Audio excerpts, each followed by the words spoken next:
आमचे नवनवीन व्हिडिओ पाहण्यासाठी आमच्या ज्ञान मंदिर या चॅनलला सबस्क्राइब करा आणि हो बेल आयकॉन दाबायला विसरू नका। जय शिवराय। म्हणजे या रणगावमध्ये त्या रणगावच्या संत सावता महाराजांचा इतिहास क्षणार्धामध्ये समजला। महाराज लक्षात घ्या, आता विषय निघालाय तर 5 मिनिटं घेतो, कारण संत सावता महाराजांनी ज्याप्रमाणे आपल्या कांदा मुळा भाजीमध्ये आपल्या काळ्या ढेकळांमध्ये पंढरीचं राऊळ पाहिलं आणि दादांचं जीवन जर यथार्थपणे पाहिलं तर आपल्या नोकरीनंतर शेतीमध्ये पदार्पण केल्यानंतर त्यांनी काळ्या ढेकळांमध्ये पंढरीचं राऊळही पाहिलं आणि खऱ्या अर्थानं उगवलेल्या कांदा मुळा भाजीमध्ये भगवंताचं प्रतिबिंबही पाहिलं। म्हणून तर खऱ्या अर्थानं कर्मरेषा आधारे दादांनी आपल्या जीवनाची वाटचाल मुक्ती म्हणजे मोक्षाकडे केली। कारण संत सावता महाराजांच्या जीवनातला आता हे आरणगाव आहे, म्हणून हा विषय या ठिकाणी बोलणं अत्यंत गरजेचं आहे। कारण पवित्र अशी मेहरबाबांची समाधी या ठिकाणी आहे आणि जर पाहिलं तर कर्मयोगाचा सिद्धांत ज्यांनी दिला ते म्हणजे संत सावता महाराज आहे। अहो संत सावता महाराज म्हणजे सर्वसामान्य खऱ्या अर्थानं आपली शेती करत असताना भगवंताच्या नामामध्ये तल्लीन होणारं व्यक्तिमत्व। व्यक्तिमत्व हा शब्द अशासाठी वापरला कारण व्यक्तित्वाचा परमोच्च कळस झाल्यानंतर संत ही प्रतिकृती निर्माण होत असते आणि संत पदाला पोचलेले संत सावता महाराज खऱ्या अर्थानं आपल्या कर्मामध्ये देव शोधायचे। जणू काही भगवान परमात्मा पांडुरंग रायाची अमोघ भक्ती त्यांच्या अंतकरणामध्ये होती, तशी खऱ्या अर्थानं पंढरीच्या परमात्म्याचे अमोघ असा लोभ माझ्या संत सावता महाराजांवरही होता। दिवसामागून दिवस जात असायचे, शेतीमध्ये काबड कष्ट करताना त्या पंढरीतून खऱ्या अर्थानं राऊळामध्ये काळी ढेकळं पाहिले की भगवान परमात्मा समोर दिसायचा, कांदा मुळा भाजी पाहिली की अवघं भगवंताचं प्रतिबिंब दिसायचं। जणू पेरणी सुरू झाली की भगवंताला साथ द्यावी आम्हा माळियाची जात शेत लावू बागायत। खऱ्या अर्थानं पीक फुलोऱ्यात आलं की देवाला सांगावं मागणे ते आम्हा नाही हो कोणासी, आठवावे संतांसी हेच खरे पूर्ण भक्ती ते आम्हा भक्त दाविती घडावी संगती तयाशीच। खऱ्या अर्थानं पीक आता फुलोऱ्यातून पुढे आलं, काढणीला आलं का ठेविले जसं भगवान परमात्मा जसं ठेवील तसंच आपण राहिलं। काळ्या ढेकळांमध्ये पंढरीचं राऊळ पाहत असताना शेती करत असतानाही जे होईल जे देईल ते भगवंत देईल आणि भगवंतच करेल हा अंतकरणामधला अर्थभाव खऱ्या अर्थानं संत सावता महाराजांच्या अंतकरणामध्ये होता। अहो त्यांच्या जीवनातला एक प्रसंग आजच्या अभंगातील प्रथम चरणाला खऱ्या अर्थानं साजेसा आहे। त्यांच्या जीवनामधला आषाढी वारीच्या पर्व काळामधला प्रसंग खऱ्या अर्थानं गव्हाची काढणी झाली होती आणि संत सावता महाराज शेताच्या कडेला बसलेले असताना आषाढीच्या वारीचा पर्वकाळ होता। वारकरी आनंदानं खऱ्या अर्थानं मी विठ्ठलाचा विठ्ठल माझा हा जयघोष करत पंढरीच्या राऊळाकडे निघाले होते। पण त्याचवेळी संत सावता महाराजांची नजर गेली आणि सगळ्यांना हाक मारलं आणि खऱ्या अर्थानं शेताच्या कडेला गासणाऱ्या घराच्या भोवती वारकऱ्यांसाठी पंगत पडली। खरं जेवण झालं पण संत सावता महाराज बराच वेळ वारकऱ्यांकडे निहाळत होते। काहींच्या चेहऱ्यावरचं दुःख पाहिलं आणि संत सावता महाराजांनी जवळ येऊन विचारलं, का रे बाबांनो आषाढीच्या वारीला निघालात, आनंदाचा पर्व काळ आहे, पण तुमच्या चेहऱ्यावर काहीच दुःख? आणि तसे ते बसलेले सगळे दिंडेकरी सांगत होते, बाबा अहो खऱ्या अर्थानं तुमच्याकडे एवढं मुबलक पाणी, पण 2 वर्षापासून आमच्याकडे पाऊसच पडला नाही। दुष्काळानं परिस्थिती अशी झाली की शेतातून गव्हाचा एक कोंबही वर आला नाही हो। घरी पोरं उपाशी आहे ती, पंढरीच्या रायाकडे आता साथ घालाय निघालोय जी। एवढे शब्द ऐकले नोहे हा महिमा सामान्य संतांचा। शेवटी संतांचं अंतकरण ते काम क्रोध मोह माया लोभ यापासून दूर झालेलं खऱ्या अर्थानं वारकऱ्यांच्या डोळ्यामध्ये ते दुःख पाहिलं आणि संत सावता महाराजांनी सांगितलं, एवढंच ना रे, मग थांबा बरं जरा। आणि खऱ्या अर्थानं आता मागे गव्हाचं पीक आलं होतं, सगळी पोती पुढे घेतली आणि वारकऱ्यांना मुक्त हस्तानं द्यायला सुरुवात केली। पण संत सावता महाराजांची पत्नी त्या ठिकाणी आली, तिनं पाहिलं आपलं धनी खऱ्या अर्थानं सगळं काही आता वारकऱ्यांना देत आहे। तिनं विचारलं, स्वामी अहो सगळे धान्य गहू जर आपण आता वारकऱ्यांना दिलं मग वर्षभर आपण खायचं काय? आणि संत सावता महाराजांनी आपल्या पत्नीकडे कटाक्ष टाकला आणि खऱ्या अर्थानं सांगितलं, अगं ज्याप्रमाणे लक्षात ठेव बरं, तुझ्या मनात हा प्रश्न आला ना, पहिले याचं उत्तर देतो मी तुला। अगं ही निर्जीव जमीन आहे ग, नीट बघ, पण या निर्जीव जमिनीमध्ये आपण जर एक दाणा टाकला तर तो भगवान परमात्मा आपल्याला हजारो दाणे देतो। मग भगवान परमात्म्याने निर्माण केलेल्या या सजीव देहामध्ये जर आपण धान्य पेरलं तर तो पंढरीचा परमात्मा किती भरभरून देईल। एवढे शब्द ऐकले आणि माऊलीच्या डोळ्यातून खळखळ अश्रू उघडले। त्या माऊलीनं खऱ्या अर्थानं संत सावता महाराजांच्या जवळ आल्या आणि दोन्ही हस्ताना मुक्त असताना वारकऱ्यांना धान्य देऊ लागल्या। पण आता गाव म्हटलं आणि गावगाडा म्हटलं की मजा पाहणारे असतातच महाराज। ते त्या काळात होते असे नाही, ते आजच्याही काळात आहे। आपल्याला तिकडे जायचं नाही, पण खऱ्या अर्थानं सगळं गाव जमा झालं।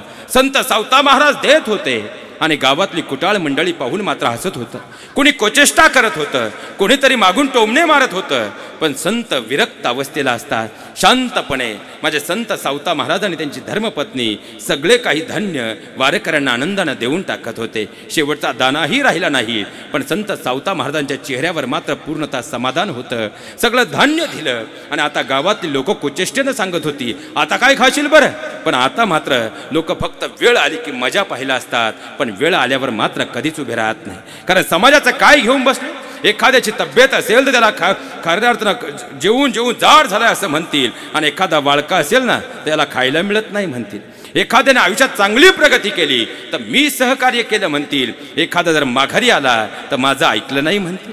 एखाद्याला संपत्ती वडिलांची मिळाली तर आयत्या बिळावर नागोबा म्हणतील. एखाद्याकडे गरिबी असेल तर याला काही काम करताच येत नाही असं म्हणतील.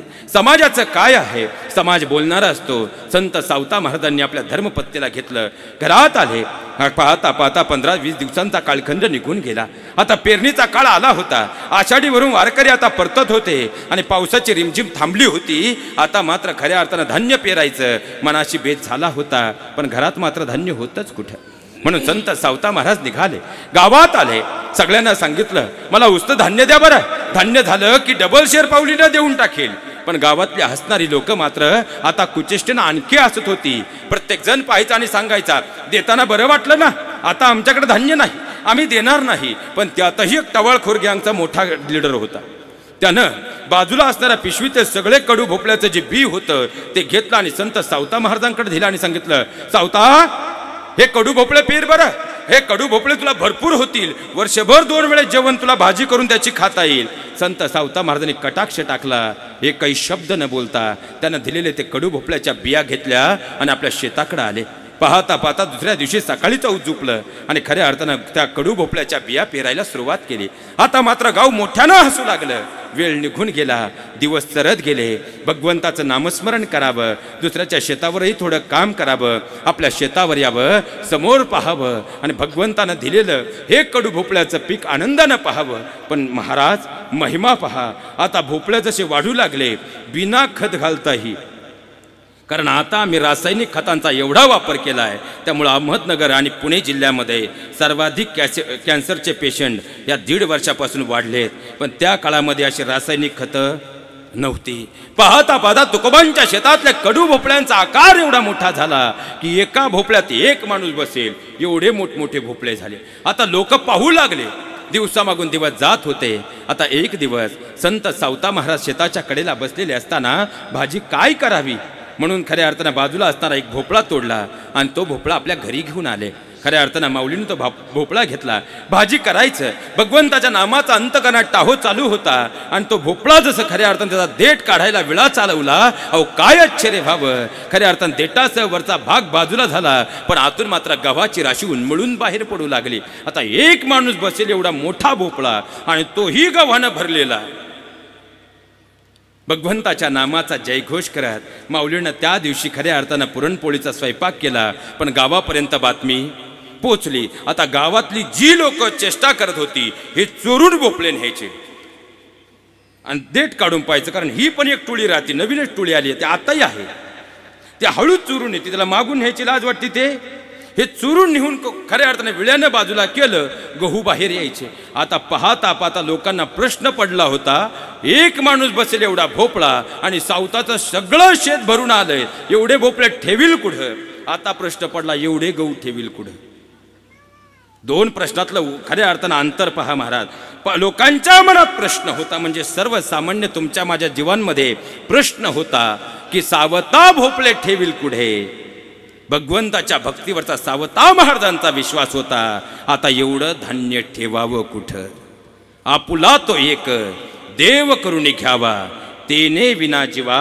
अहो शेवटी हीच कीर्ती ऐकून शेजारचं राज्यातलं खऱ्या अर्थानं राजे सुद्धा त्या ठिकाणी ही कीर्ती पाहायला आले. त्यांनी प्रत्यक्ष उघड्या डोळ्यांनी खऱ्या अर्थानं ती कीर्ती पाहिली आणि संत सावता महाराजांच्या चरणावर नतमस्तक झाले. अरे धन्य धन्य ती सावता महाराजांची भक्ती, ज्यांनी काळ्या ढेकळांमध्ये पंढरीचं राऊळ पाहिलं आणि कांदा मुळा भाजीमध्ये माझ्या पंढरीच्या परमात्म्याला रुक्माईला पाहिलं, त्यांची अहोरात्र सेवा केली. म्हणून तर खऱ्या अर्थानं संत सावता महाराजांनी जगाच्या पाठीवरती ते ब्रह्मांडामध्ये न सामावणारं असणारा भगवान परमात्म्याचं खऱ्या अर्थानं प्रतिरूप आपल्या अंतकरणामध्ये साठवले. ही भक्तीचा सगळ्यात मोठा. गोविला गळा विठ्ठल पायी, गोविला गळा विठ्ठल पायी, गोविला गळा विठ्ठल पायी. सावता म्हणी केला मला, सावता म्हणी केला मला, सावता म्हणी केला मला, विठ्ठल पायी गोविला गळा,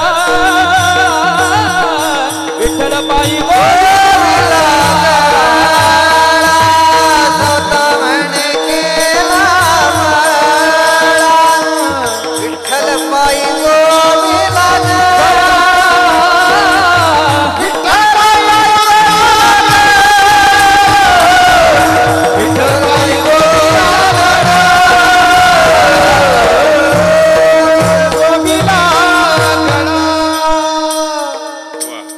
संत सावता महाराजांनी काळ्या ढेकळ्यात पंढरीचं राऊळ पाहिलं. बाबांचं जीवनही जर पाहिलं, माझ्या बळीराजाचं जीवनही जर पाहिलं, तर काळ्या ढेकळांमध्ये पंढरीचं राऊळ पाहणारा, कांदा मुळा भाजीमध्ये भगवंताचा प्रतिबिंब पाहणारा, खऱ्या अर्थानं तोच जो कर्माधारे जीवन जगतो, मोक्षाचा अधिपती होतो.